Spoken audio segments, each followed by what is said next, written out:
Une fois que j'ai reporté ou découpé mon patron dans la taille voulue, je découpe toutes les pièces dans mon tissu. Alors ici, moi j'ai choisi pour le top d'utiliser le même tissu pour la doublure et le top extérieur, puisque le top sera doublé. Ensuite, sur les dos doublure, je thermocolle sur 4 cm de large sur l'envers de la doublure.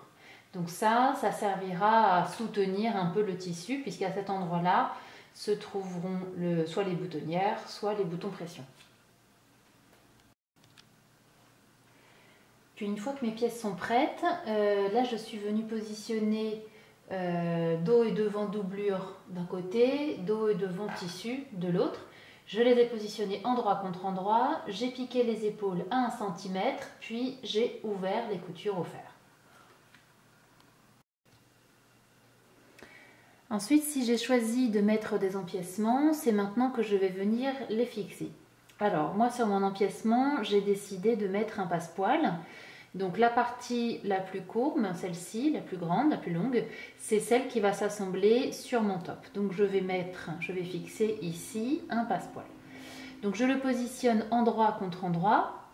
Donc sur mon passepoil, j'ai bien sur l'endroit une couture bien nette et sur l'envers une couture moins jolie. Donc moi je mets l'endroit de mon passepoil sur l'endroit de mon tissu. Et je mets donc le cordon du passepoil vers l'intérieur, puisqu'ensuite il va se fixer sur le côté, puis la marge de couture viendra se rabattre de cette façon. Donc je commence par l'épingler soigneusement sur tout le tour à 2 mm du bord, l'idée étant que la couture du passepoil se trouve elle à 1 cm du bord de mon empiècement. Donc là, j'essaye d'être très régulière. Ça va être vraiment important pour avoir au final un passepoil bien positionné et quelque chose de joli. Donc je prends mon temps pour l'épingler. Je l'épingle sur toute la longueur. Hop. Et toujours perpendiculaire à ma future couture. Donc voilà ce que ça donne une fois que l'épinglage est terminé. Donc j'ai bien épinglé, vraiment j'ai mis mes épingles assez rapprochées. Et ensuite je suis venue faire simplement une couture de maintien, donc pour le maintenir bien en place sur tout le tour. Donc j'ai pas eu besoin de retirer les épingles au moment de faire cette couture de maintien, puisque ce ne sera pas une couture visible. Donc j'avais pas nécessairement besoin qu'elle soit parfaitement propre. Maintenant je vais pouvoir retirer ces épingles et on va voir comment assembler l'empiècement sur le devant, de dos et devant tissu.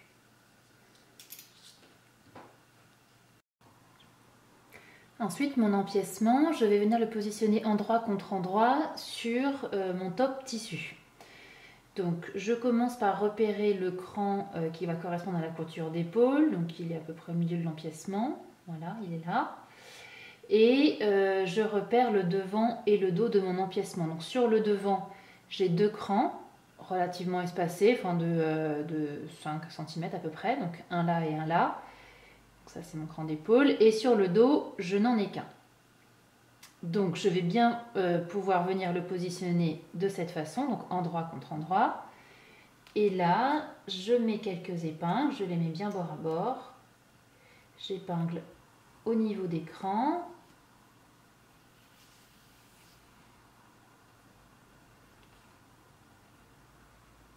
Puis au niveau des extrémités.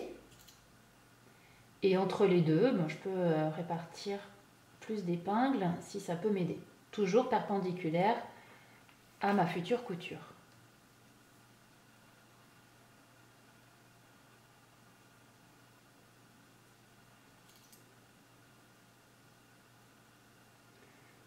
Donc là, ce sont 2 courbes opposées, mais voilà, je vais pouvoir venir les faire correspondre puisque les longueurs sont identiques, hein, il n'y a pas d'embu ici.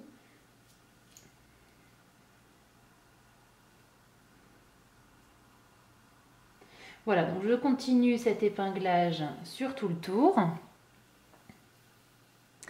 Et ensuite, je vais venir piquer, alors pile à 1 cm, ce qui va en principe me faire arriver parfaitement dans la couture de mon passepoil. Donc pour pouvoir piquer sans souci, du fait de l'épaisseur du passepoil, du petit cordon, je vais piquer avec ce pied-là, donc un pied qui me permet de piquer soit à droite, soit à gauche. Et donc je vais être libre du côté où j'ai le passepoil. Donc je vais pouvoir piquer vraiment bien, parfaitement à 1 cm du bord. Une fois que ce sera fait, je l'ai déjà fait de l'autre côté. Et bien au fer, donc je retire mes épingles et au fer, je rabats la marge de couture vers l'empiècement. Donc j'écrase bien le tout, je vérifie que tout se positionne bien. Et ensuite, côté empiècement, je viens surpiquer cette marge de couture, comme je l'ai fait là, à 2 mm du bord, donc toujours avec ce pied unilatéral. Donc voilà, mes deux empiècements sont assemblés, sont surpiqués. Si je choisis l'option de ne pas mettre d'empiècement, dans ce cas, pour le tissu du dessus, je prends en fait la pièce qui s'appelle doublure, puisque elle va comporter, elle va être de la largeur du devant tissu plus de l'empiècement. Donc je coupe directement mes tissus extérieurs, devant doublure, dos doublure, et je ne monte pas d'empiècement. Si j'ai choisi l'option avec mancheron, eh bien je vais m'en occuper maintenant. Donc sur la partie la plus droite, donc celle-ci, je vais réaliser un ourlet mouchoir. Alors pour cela, là j'ai commencé à piquer, je pique en point droit, simple, à 7 mm du bord. Donc 7 mm c'est souvent la largeur du pied de biche. Puis je viens diminuer cette marge de couture de moitié sur toute la longueur.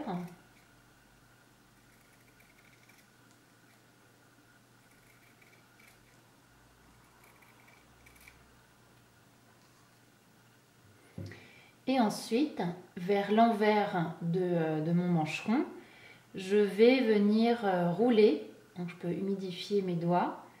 Et là, je fais rouler sous mes doigts la toute petite marge de couture qu'il me reste pour venir positionner en fait la couture que j'ai faite précédemment. Pour venir donc, la positionner ici sur le bord intérieur, donc, ce qui fait que toute la petite marge de couture restante a été roulée vers l'intérieur et se retrouve en dessous. Donc je peux préformer mon ourlet mouchoir quitte à l'écraser un peu au fer, et ensuite je viens surpiquer ici à quelques millimètres du bord. J'ai bien surpiqué ici mon petit ourlet mouchoir. Donc la finition du bord est parfaite. Et de l'autre côté, je suis venue piquer 2 fils de fronce parallèles dans la marge de couture. Donc le premier à environ 8 mm du bord, le deuxième à environ 4. Et je vais froncer mon mancheron en tirant sur les 2 fils de la canette.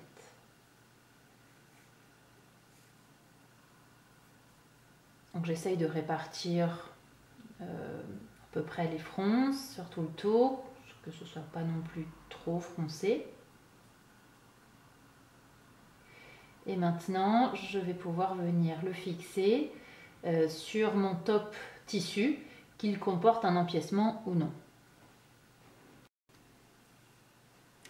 Donc mon mancheron va venir s'assembler sur le top extérieur, donc la pièce de patron qui s'appelle top tissu, et qu'il y a un mancheron ou non. Donc je commence par repérer mon cran du milieu du mancheron, qui va correspondre au cran de l'épaule en fait, soit de la couture d'épaule, soit ici sur le mancheron à mon cran d'épaule. Donc je positionne endroit contre endroit. Et là, je mets une première épingle. Puis de part et d'autre, je vais aller à peu près jusqu'au tiers de cette longueur-là, ou bien après c'est un peu à moi de choisir si je veux des fronces très rapprochées ou non. Mais l'idée c'est qu'il y ait à peu près la même largeur de part et d'autre de mon cran longueur pardon, de part et d'autre de mon cran d'épaule. Donc je positionne des épingles sur tout le long.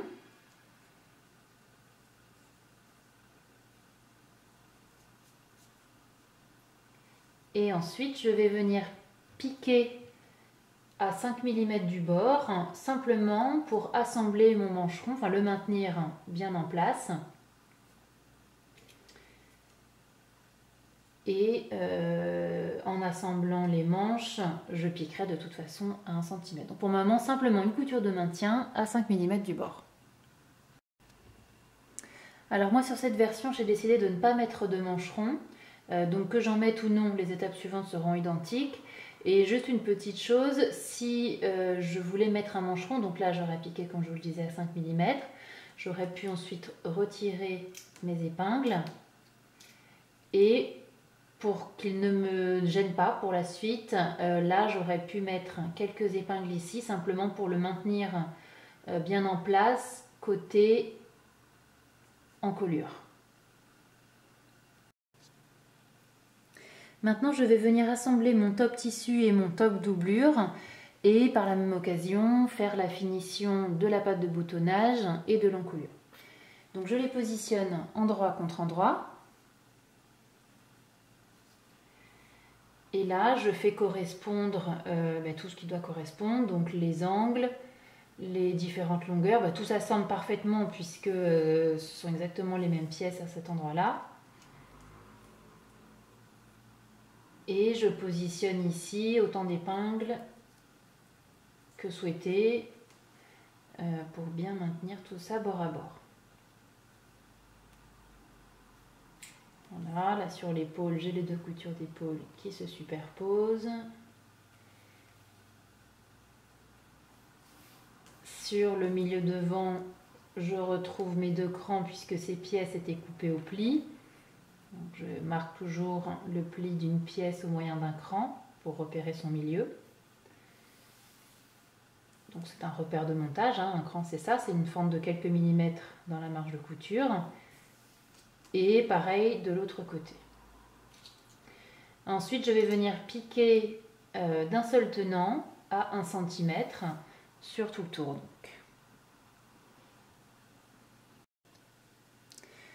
Donc voilà, c'est piqué tout le tour à 1 cm.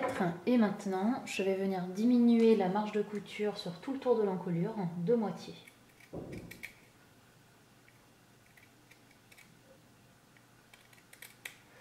Donc voilà, je termine sur tout le tour. Et ensuite, je viendrai dégager ces deux angles-là. Donc dégager, c'est-à-dire retirer du surplus de matière. Je coupe en diagonale à mi-chemin entre l'extrémité du tissu et la couture pour ne pas la fragiliser. Voilà, et puis je retournerai tout sur l'endroit et j'écraserai tout au fer pour bien positionner les deux épaisseurs. Donc voilà, je l'ai repassé sur l'endroit et j'ai bien fait ressortir les angles ici. Et j'ai écrasé au fer en positionnant bien la doublure plutôt vers l'intérieur. Et voilà, donc mon encolure est terminée, ma patte de boutonnage aussi. Maintenant, je vais m'occuper des côtés.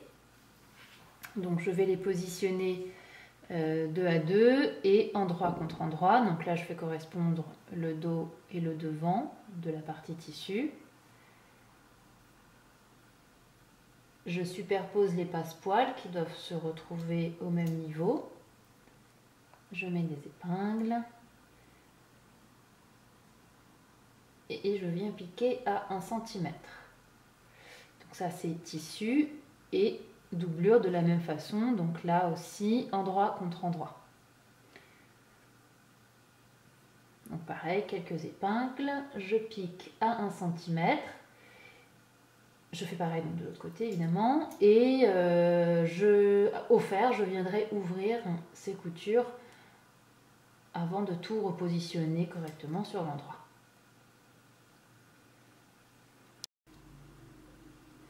Voilà, donc j'ai fermé mes côtés j'ai ouvert les coutures au fer, j'ai tout repositionné sur l'endroit et maintenant je vais venir superposer au niveau de l'emmanchure envers contre envers mes tops doublure et tissu.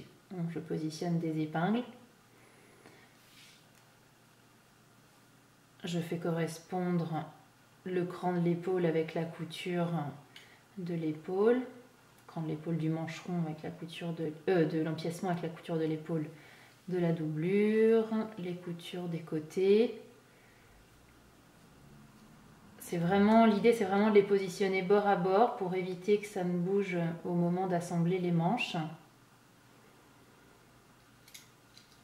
Donc voilà, quelques épingles sur tout le tour. Et là, je viens piquer à 5 mm uniquement pour maintenir ces deux épaisseurs ensemble. Et je fais pareil de l'autre côté.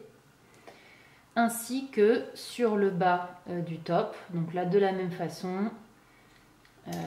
J'ai à peine besoin de positionner des épingles ici parce que vraiment ça va tout seul.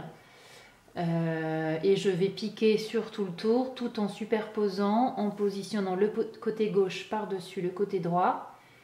Et au niveau de la patte de boutonnage du dos, je superpose ici sur 3 cm de large, puisque c'est la largeur de ma patte de boutonnage. Donc je peux vérifier avec ma règle, vérifier que j'ai bien 3 cm ici.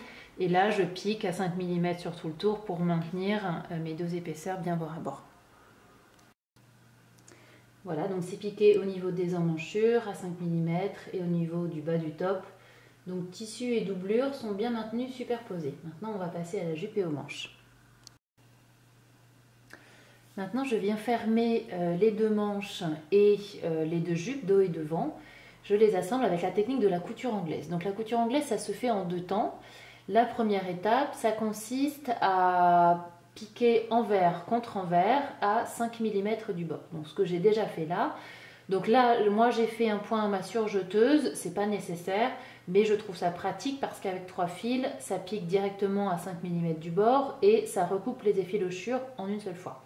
Donc sinon, c'est avec une piqueuse plate classique, je positionne envers contre envers mes deux manches et mes jupes dos et devant. Je pique à 5 mm et je viendrai recouper les effilochures. Donc juste petite précision, attention parce qu'il y a une manche droite et une manche gauche, vous pouvez vous référer au patron où les repères sont indiqués. Donc cette première couture a été faite. Ensuite, je viendrai au fer écraser cette couture, donc la positionner d'un côté ou de l'autre, puis retourner cette manche ou la jupe et je plie le long de cette couture donc en la positionnant sur le bord. Éventuellement, je peux écraser au fer avant de piquer.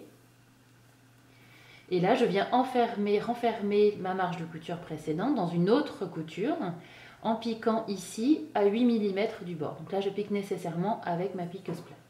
C'est ce que j'ai déjà réalisé sur l'autre manche. Donc là, on voit que ma première marge de couture a été renfermée dans une autre marge de couture. C'est donc parfaitement propre. Et ensuite, je positionne ces marges de couture sur la manche vers le devant et sur la jupe vers le dos. Donc là aussi, pour la jupe, j'ai déjà fait sur l'autre côté la deuxième étape de ma couture anglaise, ce qui permet d'avoir des finitions très propres. Alors maintenant, juste avant d'assembler les manches sur le top, je vais faire deux choses. Donc là, j'ai positionné une épingle pour repérer le devant, puisqu'il y a bien une manche droite et une manche gauche. Donc je dois repérer où se situe le devant. Et là-haut, dans la marge de couture, donc à 5-6 mm du bord, sur environ 12 cm au total et de part et d'autre du cran de la tête de manche, j'ai piqué un fil de fronce. Donc un fil de fronce, c'est un fil avec un point long et une tension du fil nulle ou quasiment. Donc ce qui me permet, en tirant sur le fil de la canette, eh bien, de froncer légèrement. Alors ce que je recherche ici, c'est pas tant à faire des fronces, mais je pique ce fil de fronce pour m'aider à préformer l'arrondi de la tête de manche. et absorber l'embu quand il y en a. Donc là, il y en a à peine de l'embu. Donc l'embu, c'est le fait que dans deux courbes qui s'assemblent, l'une des deux ait plus de longueur que l'autre. Donc ce fil de fronce permet de résorber en fait l'embu et donc de résorber le surplus de longueur. Ensuite, je mets ma manche sur l'endroit et mon top sur l'envers. Pour pouvoir ensuite passer ma manche, donc là j'ai bien repéré que mon devant va bien se positionner avec le devant du top, je la passe par l'intérieur et je la retrouve ici. Donc maintenant, côté manche, je vais faire correspondre ce qui doit correspondre. Donc ici, je le cran de ma tête de manche qui correspond à la couture de l'épaule. Ou même au cran de mon empiècement si j'en ai un. Donc là, je positionne une première épingle côté manche. Puis, une deuxième épingle au niveau des côtés, des coutures de côté, côté du top et côté de la manche.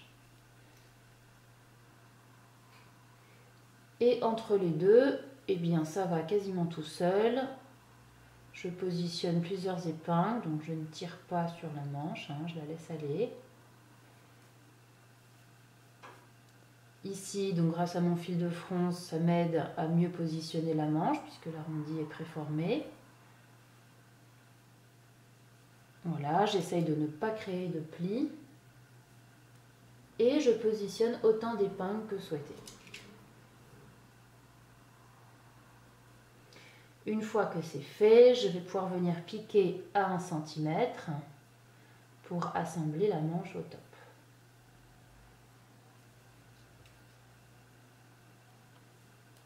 Voilà, c'est ce que j'ai déjà fait de l'autre côté. Ma manche est assemblée.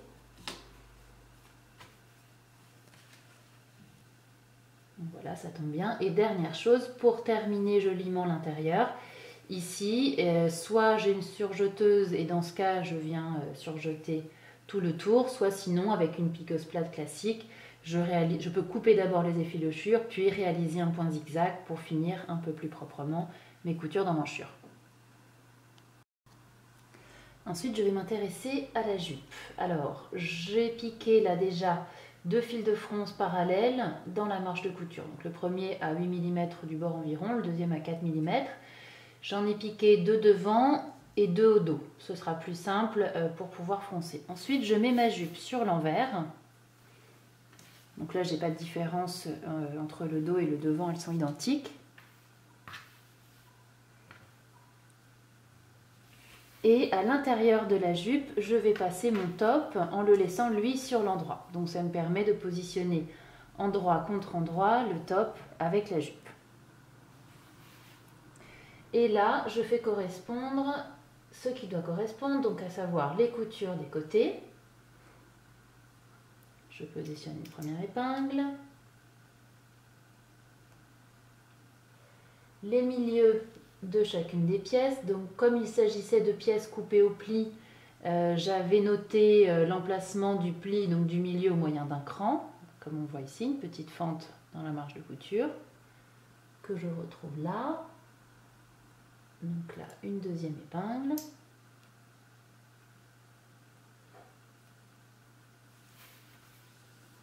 De l'autre côté, pareil.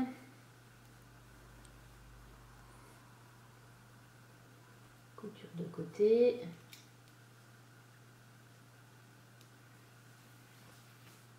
Et couture du milieu dos, donc qui correspond là au milieu de ma patte de boutonnage.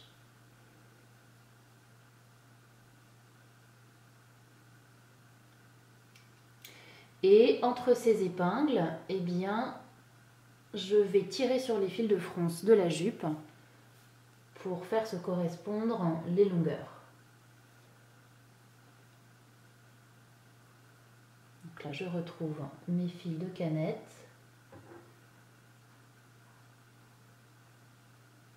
qui sont là et je tire simultanément sur les 2 fils pour froncer.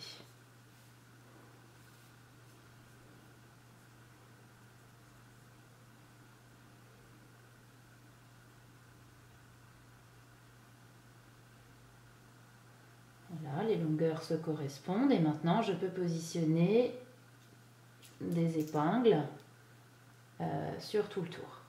Alors pour m'aider à bien répartir les fronces, mieux elles vont être réparties, plus ce sera joli, je peux m'aider de ça. J'aime bien cet objet, c'est un poinçon métallique et donc ça permet d'attraper le tissu sans le griffer, sans l'abîmer et donc de mieux répartir mes fronces. Voilà, je peux retirer un peu sur mes fils de fronce si besoin, hop, et dès que ça me paraît homogène et bien réparti, je positionne une nouvelle épingle. Donc voilà, je fais ça sur tout le tour et ensuite je viendrai piquer à 1 cm pour assembler la jupe avec le top. Donc voilà, maintenant ma jupe est piquée, elle est assemblée, je vais pouvoir retirer les épingles. Et ensuite, pour terminer proprement cette couture, eh bien, je vais pouvoir faire comme sur les emmanchures, soit un surjet donc avec ma surjeteuse, soit si je n'ai pas de surjeteuse, je recoupe les effilochures, puis je fais un point zigzag avec ma machine à coudre classique. Je vais ensuite réaliser les ourlets du bas de la robe et également des manches.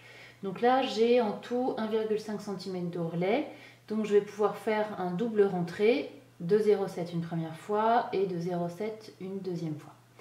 Alors là, moi j'ai surjeté, pourquoi? Parce que ça me permet de savoir exactement, d'avoir un repère de largeur, puisque avec 3 fils de ma surjeteuse, ça représente 0,5 mm, et ça me permet de recouper les effilochures. Mais encore une fois, c'est pas nécessaire, donc je peux commencer par recouper les effilochures au ciseau, puis tout simplement marquer un premier pli au fer.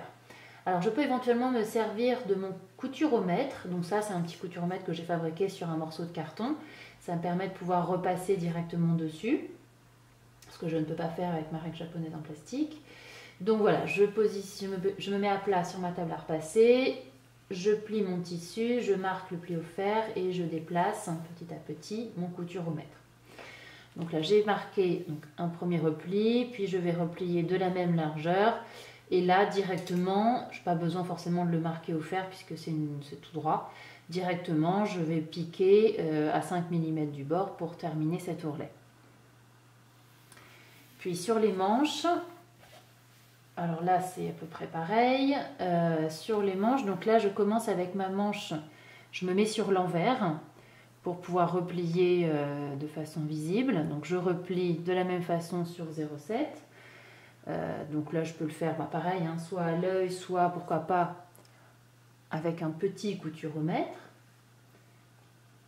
Et je vais replier de la même façon une deuxième fois et piquer directement. Par contre là ça va être plus simple de mettre la manche sur l'endroit.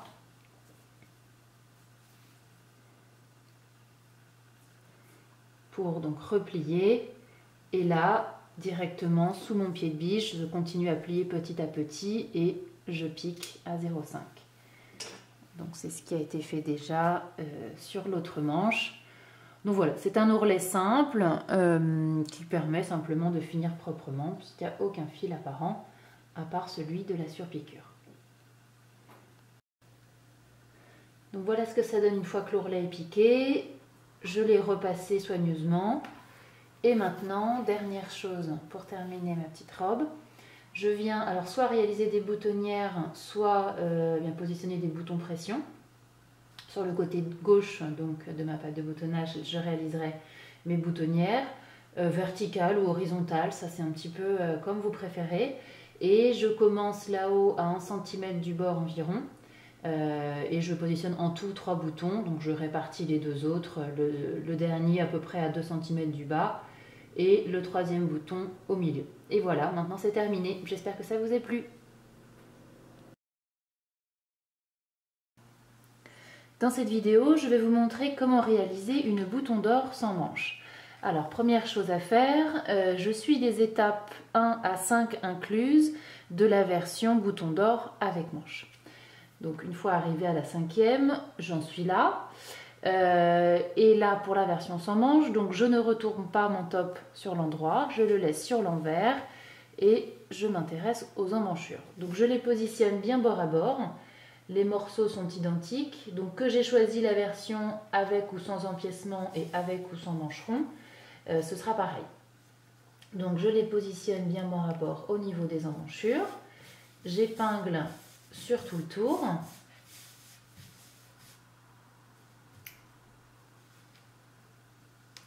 Donc en principe, j'arrive bien bord à bord si j'ai bien coupé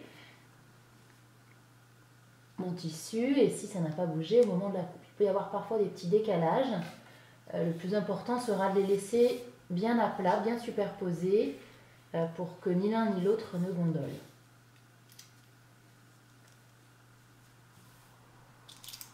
Voilà, et maintenant une fois que j'ai terminé d'épingler, eh bien je viens piquer ici sur tout le tour à 1 cm. Et je fais de même de l'autre côté. Donc voilà, ensuite une fois que c'est piqué, je peux retirer les épingles. Et je vais venir retourner sur l'endroit en passant ici par l'épaule, donc par l'intérieur. Je passe ma main là par l'épaule et là je viens chercher le côté dos et je retourne sur l'endroit.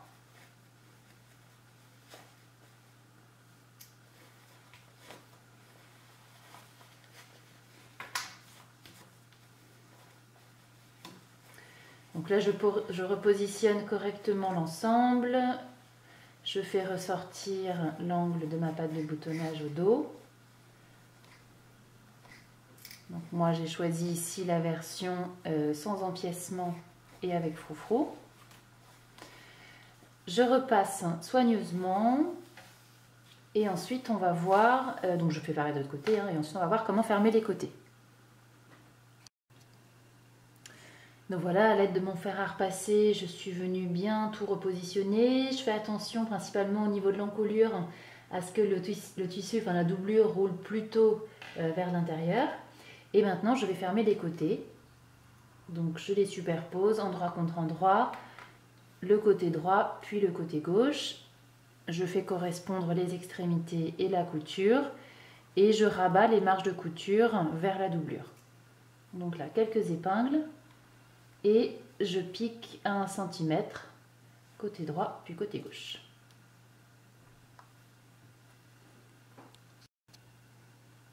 Après avoir piqué mes côtés, je suis venue ouvrir la couture au fer pour éviter les surépaisseurs.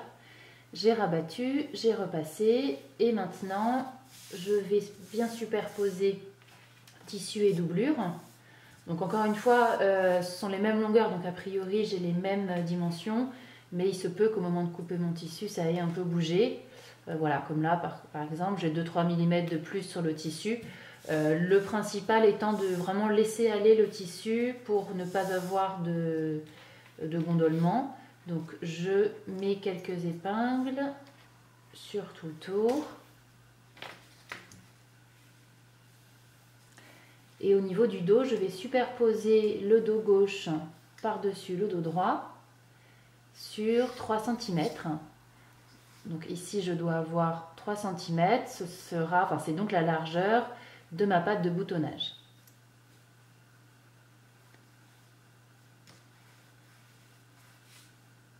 Et maintenant je fais une piqûre de maintien donc, dans la marge de couture, à 5-6 mm du bord, simplement pour maintenir toutes ces épaisseurs ensemble et je pique sur tout le tour. Voilà, j'ai piqué à 5 mm dans la marge de couture, sur tout le tour. Et maintenant, je vais passer à la jupe et je vais repartir sur la version bouton d'or avec manche à partir de l'étape 11 et tout sera identique jusqu'à la fin.